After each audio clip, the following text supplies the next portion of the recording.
TravelWise with Phil Blizzard. News, views and interviews. Hello and greetings from Dubai. I'm Phil Blizzard with an interview special in this episode of TravelWise as we take a look at Malta, along with the latest news from the world of aviation. And that's where we start. TravelWise. Aviation news flown in by Seawings Seaplane Tours. See Dubai as never before. And the latest aviation news includes a UAE airline announcing flight schedules to Tel Aviv in Israel, Emirates takeoff for the Thai island of Phuket, Eithad, the Manchester City aircraft, plus regular flights to the UK. During the UK lockdown is what we've got lined up for you now, starting with flydubai, who is launching direct flights to Israel from Dubai, with the route starting on November the 26th. The airline is the first to operate passenger flights direct from Dubai to Tel Aviv. It will fly twice daily to Tel Aviv Ben Gurion Airport from Dubai International Airport. A recently signed air transport agreement between the UAE and Israel has allowed airlines in the UAE to begin introducing passenger and cargo flights between the two countries, with 28 direct flights per week. flydubai operating twice daily with return fares for the flight starting at 1,600 dirhams, that's around about $435 in economy, and flydubai will be using a 737 with business class configuration on this route, with business class tickets costing around 6,000 dirhams. That's 1,633 for their twice daily flight. However, flydubai has preempted the start of that service with a special charter flight on November the 8th, with its first commercial flight between Israel and the United Arab Emirates. The flight from Tel Aviv landed in Dubai at 5:42 on November the 8th after a flying time of 2 hours 41 minutes. So that was a special commercial charter flight from Tel Aviv Ben Gurion Airport to Dubai International Airport. And talking of special flights, a few days earlier on November the 2nd, Emirates operated a special flight to Phuket International Airport in Thailand, making it the first international carrier to arrive at the popular island destination since the country reopened its borders for international travellers, albeit with a lot of restrictions in place. The special service by Emirates coincided with the visit of Thai Prime Minister Prayut Chan-o-cha and a delegation of government leaders to boost confidence in the tourism sector and to demonstrate Phuket's readiness to welcome international and domestic travellers. The flight was operated by Emirates with a Boeing 777-300 extended range aircraft.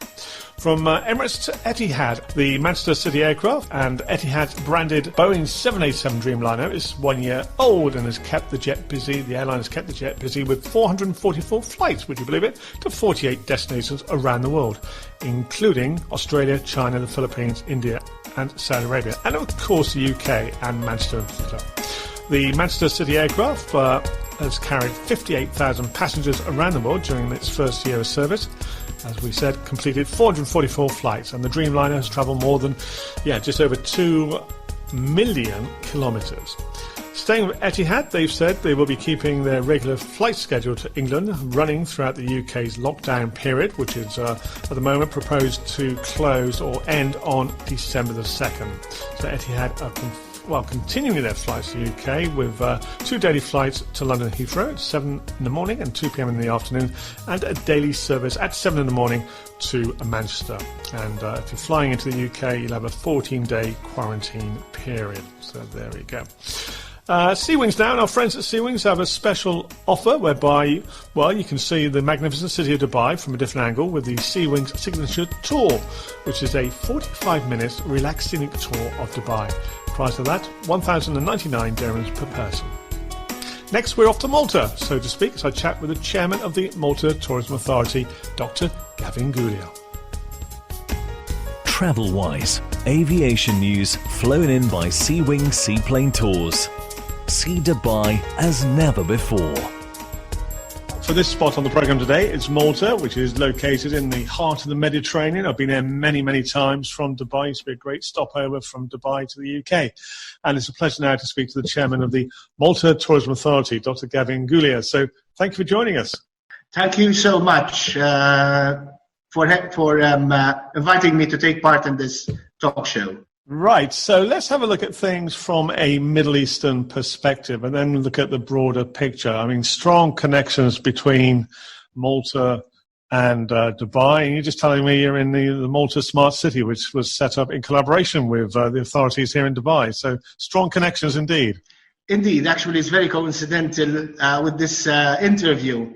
Yes, we were based in Valletta up to a couple of years before. That's the capital. But we are also spread around the island because that's the head office.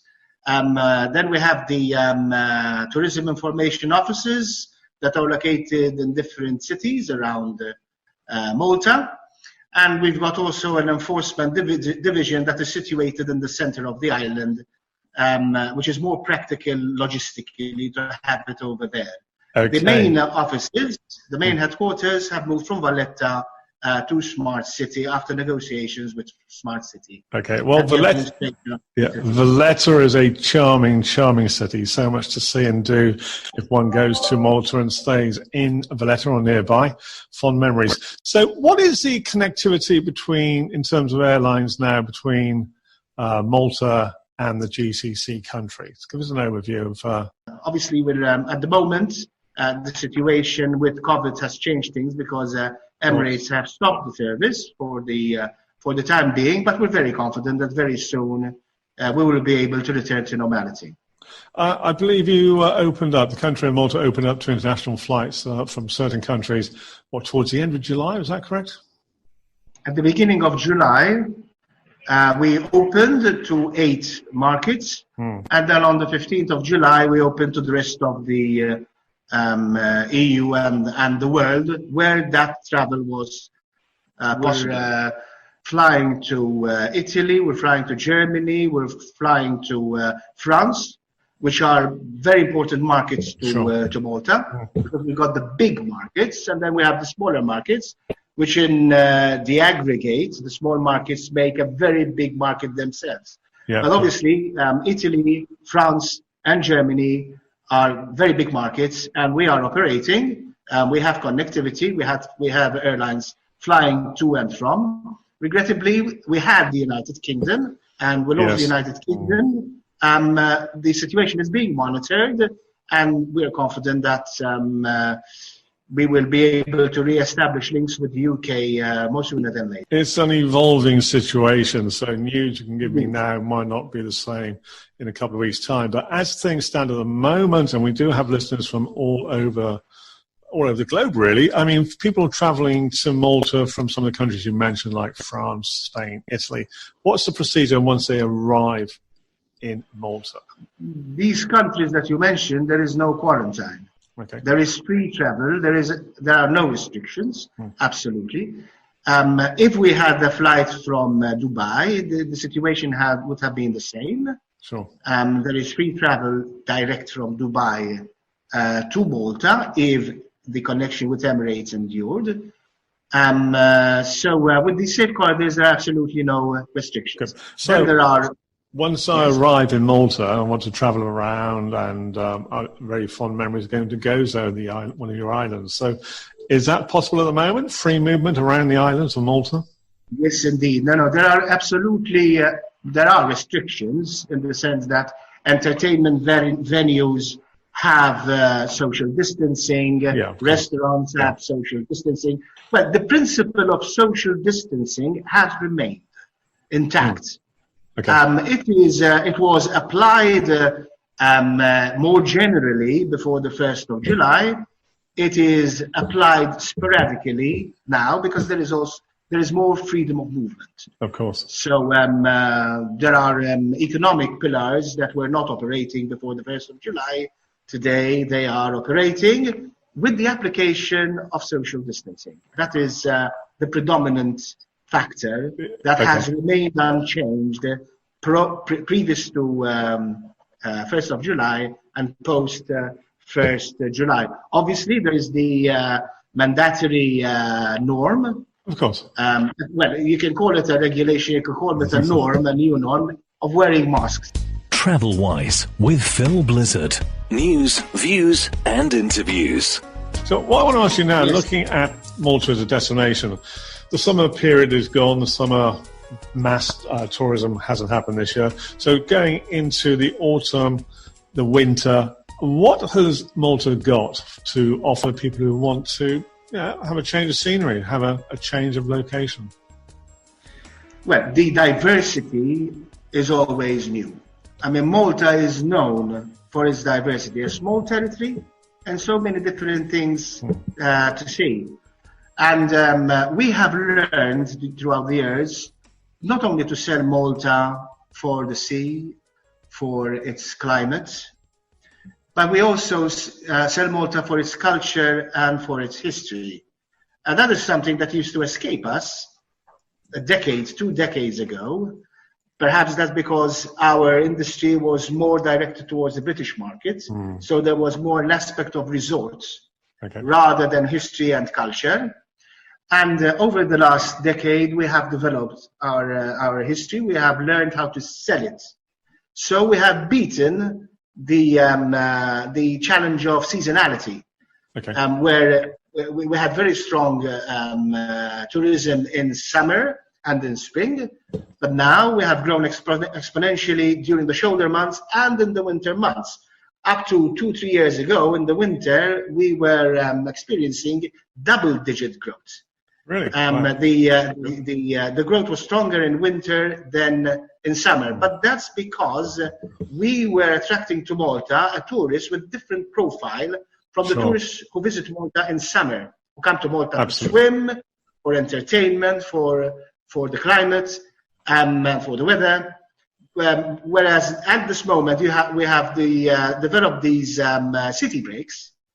We have developed Valletta as a destination in itself. In itself, yeah. Fly to Valletta, not Malta. Fly to Valletta. Valletta for a few nights, has changed dramatically. Valletta has been restored to its former glory, with all that rich history of the Knights of St. John, and the development of boutique hotels.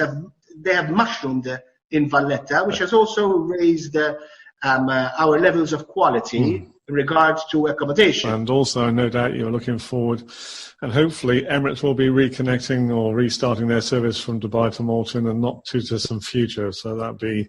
We would be very excited about that. Exactly, and good news for you. So I'd like to thank you very much indeed for joining us today, and wish you all the best for the winter season and for next year. Thank you. Thank you so much, and looking forward to re-establish links with Dubai through Emirates. Indeed. Okay. Dr. Gavin, thank you. Once again, thanks very much. TravelWise with Phil Blizzard. News, views and interviews. Talking there with Dr. Gavin Gulia, Chairman of the Malta Tourism Authority. And the next episode of TravelWise is going to be a staycation special with a stay over on the east coast of the UAE. I'll be dipping my toes into the cool waters of the Indian Ocean at the Sandy Beach Hotel and Resort. TravelWise with Phil Blizzard. News, views and interviews. Right, we'll have updates of the travel situation across the region on my weekly travel show on Capital Radio, Saturday afternoons, Capital Radio UAE, Saturday afternoons between 2 and 5. It's called Wish You Were Here, and you can join me from anywhere in the world online with www.capitalradiouae.com. And if you would like to have a podcast production for your organisation, do get in touch with me. Drop me an email, philblizzardmedia@gmail.com. A Phil Blizzard radio production. TravelWise. Aviation news flown in by Seawings Seaplane Tours. See Dubai as never before.